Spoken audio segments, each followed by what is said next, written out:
your place, you have your place, the Okuns, and then the Igalas and the also tripod. Now, over time, Igala have been dominated because they are larger. Yeah. But this is the very first time of Jaja below that, and the Birama will be there for a while, for a long time. Okuns have not been there. That's the Dino Menai people. Yeah. So go and tell Dino Menai that he should leave it for Igala. You are irritating Dino Menai. All in the name of good governance. So I think we are all on the same page now. I understand. But looking at the demographics, yes. Okay, we saw that students and persons with disability make up a significant portion. Students making 868,764. What does that tell you? Well, it tells you that, again, the social media is also doing a lot in reorientating them. That's why it's working. Okay. That's why it's working over there. As I said, a lot of people who clocked 18 within these 4 years, yes, they're now eligible to vote. So most of them want to they're see. Enthusiastic. Yeah, it's like, let's go try it out. What does it mean to vote? Let me see if I can do that.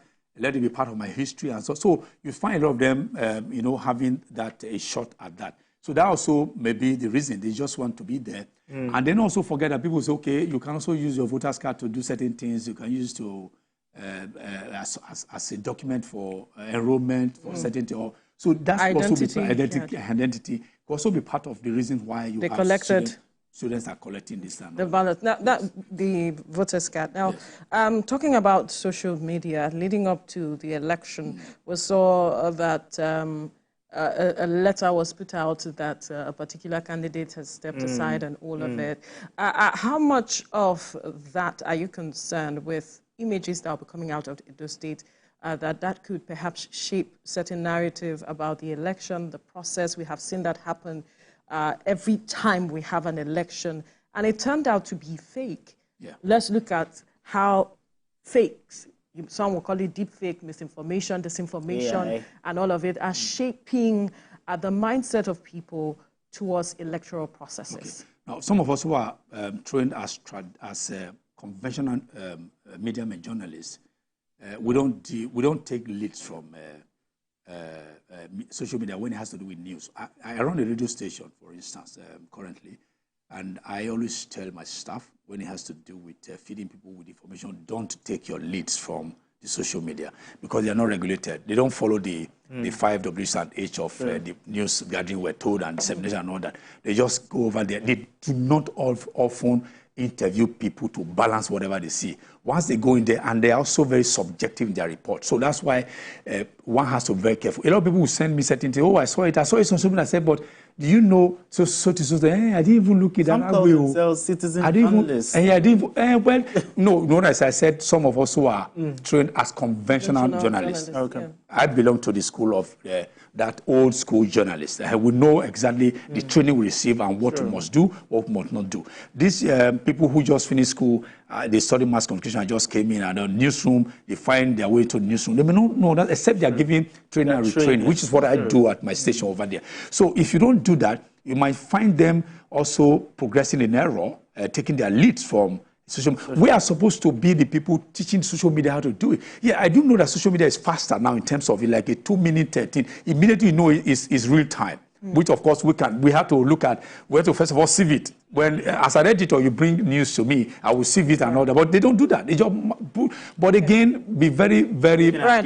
Yes, exactly. Take this where one of the leading candidates is about to respond or is responding already to the process of the election. You have done nothing. So it's like just go there and vote. That is how it is right now. I believe the way it is, it should be like that everywhere. It's okay here. I don't know others. But what I'm seeing here is like a testimony that INEC is getting it right. Have you got any feedback from other polling units, other areas so far this morning? So far, so good this morning. Well, a couple of friends are calling me to say I'm getting a lot of votes from different places. But I'm not there. I'm here. Here I know that PDP or whatever will not get one vote here because this is my home and my people love me. So for that reason, I have nothing to fear in my home. There were concerns about security generally. I know you've been in Benin for the last few days. You have also come here. What is your impression on the security deployment for the election? Yeah, I know that everything they are saying about security, that is hyping. I know nothing is happening. You can see. Nobody is fighting. No knockout even. No a stick of matches. So it's just for people to scare people away from voting. That, Obaseki is, I don't know. His wisdom, I don't know. He wanted to cause fire in Edo State. I invariably cause fire in Nigeria. I think it's perfect. Everything will be okay. By the grace of God, everything is moving perfectly. Okay, so thank you very much. Thank you. Thank you. Thank you very much.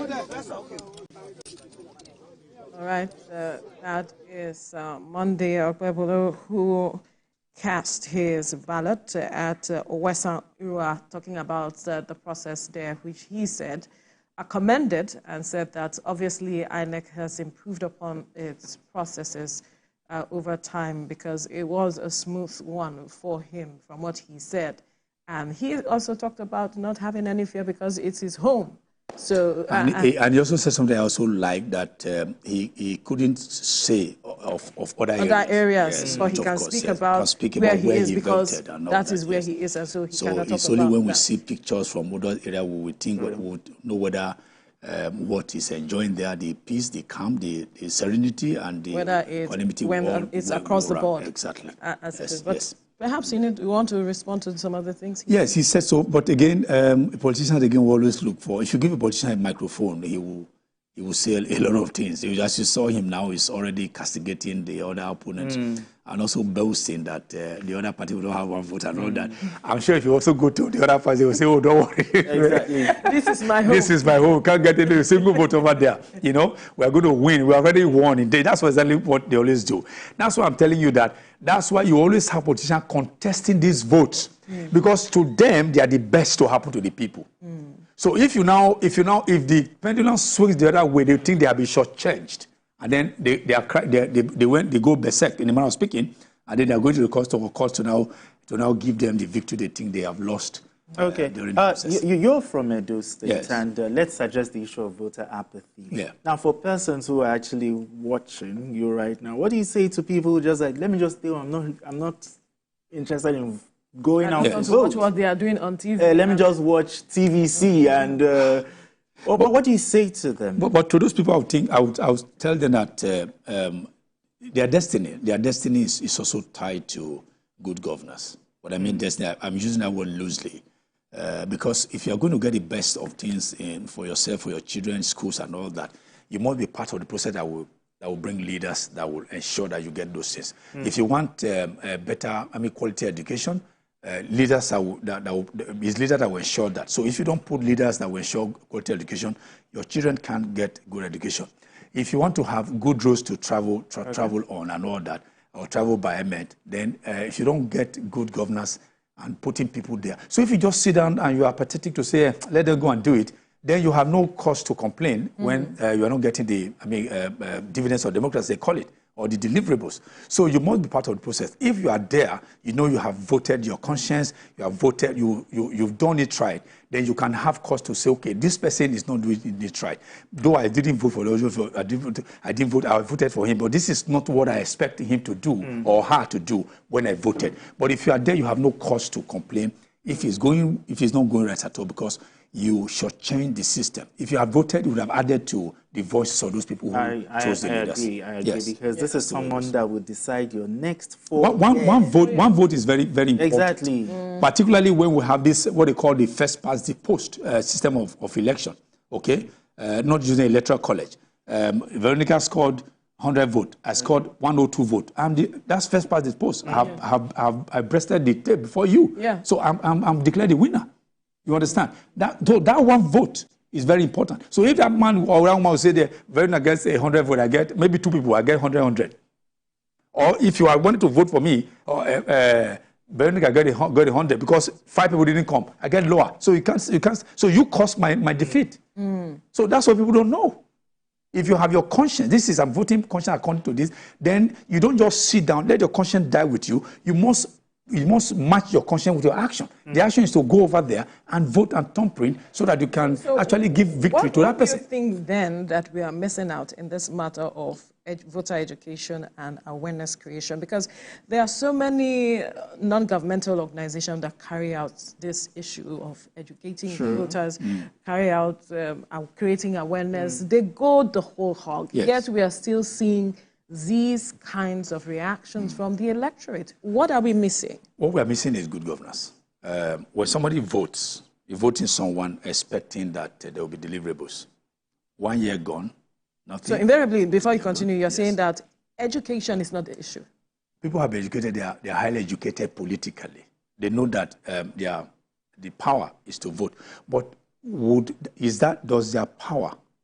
their vote give them the power? You understand? It's okay, they want to cause a change. Maybe the person who is there is not doing well. Okay. Let them cause a change.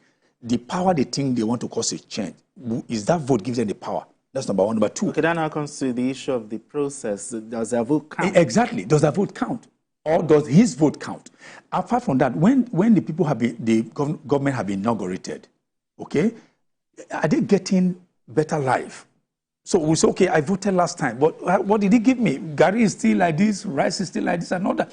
But if you have voted in a government and the government have been inaugurated, and you see all of a sudden, not all of a sudden per se, over time, you see the tumbling of prices, in the market and all that, then you can say, oh, let's do it next time. In that case, the issue of vote buying will be reduced, because you say, okay, once we change, if somebody wasn't right, a leader wasn't right, and you were able to vote the person out, and you put the person that you think like, and you're delivering goods, so you see tumbling down of food prices, they'll be happy. But in 2023, we saw that a lot of changes happened with regards to this matter of voting. Yes, because people were expecting. I know why.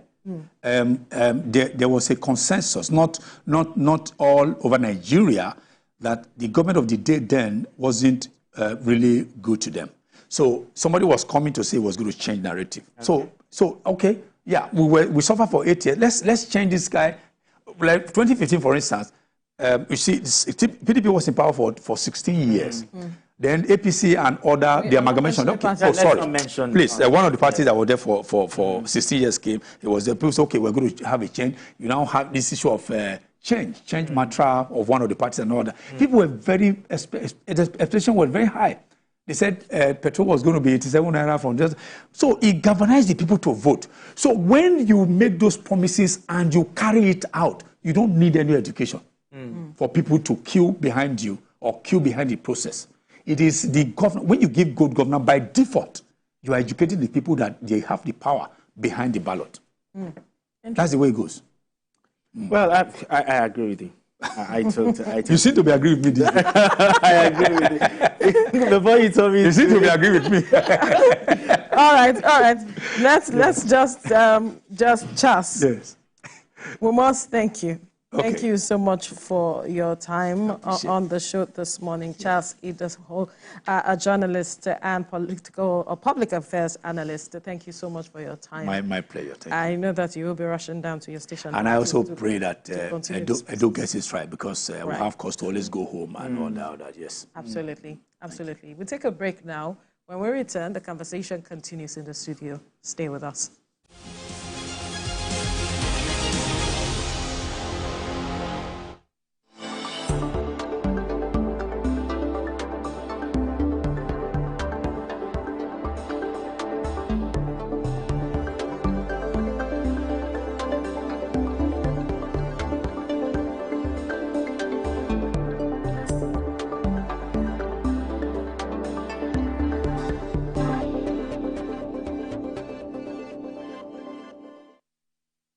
I'm Miriam Lunge. I'm a passionate environment advocate and a published author.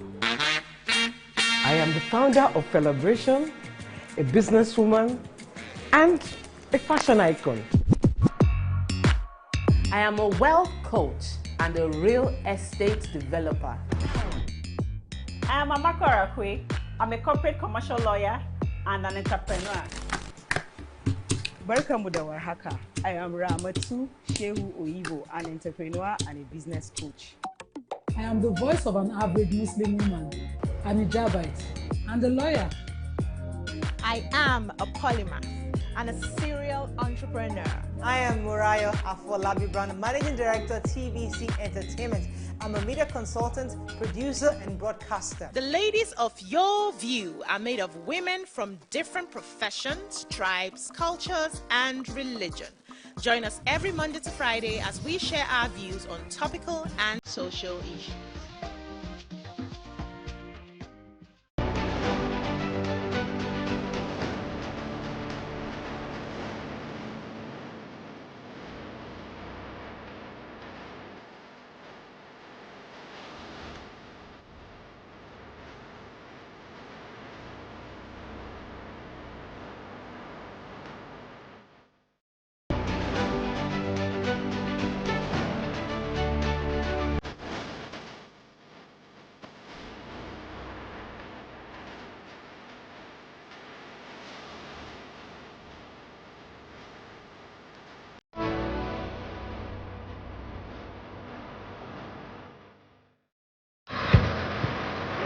Business lives on the fast track of numbers. Business is a strange world where low numbers means something different. In its currency are speed and time. Finding the open doors of Main Street is not just good business, it's the start of the business. Join us every weekend on Business Week.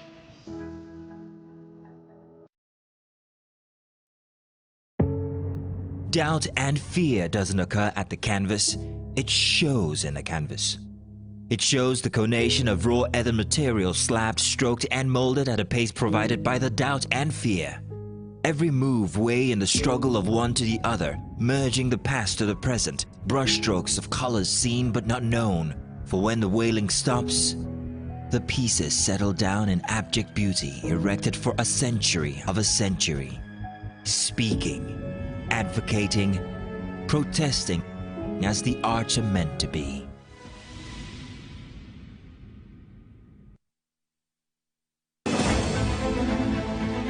Meet Benga Oreshegun, a fearless voice and an advocate for the truth. He's bringing fresh energy and bold insights to Journalists Hangout. Get ready for deeper analysis and dynamic perspectives. Join me and Babajide Kolade Otitoju with other veteran journalists on Journalists Hangout. Weekdays from 5 p.m. and on Sundays 1:30 p.m.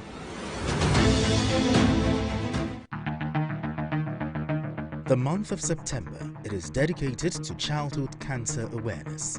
On the 8th of September is the International Literacy Day.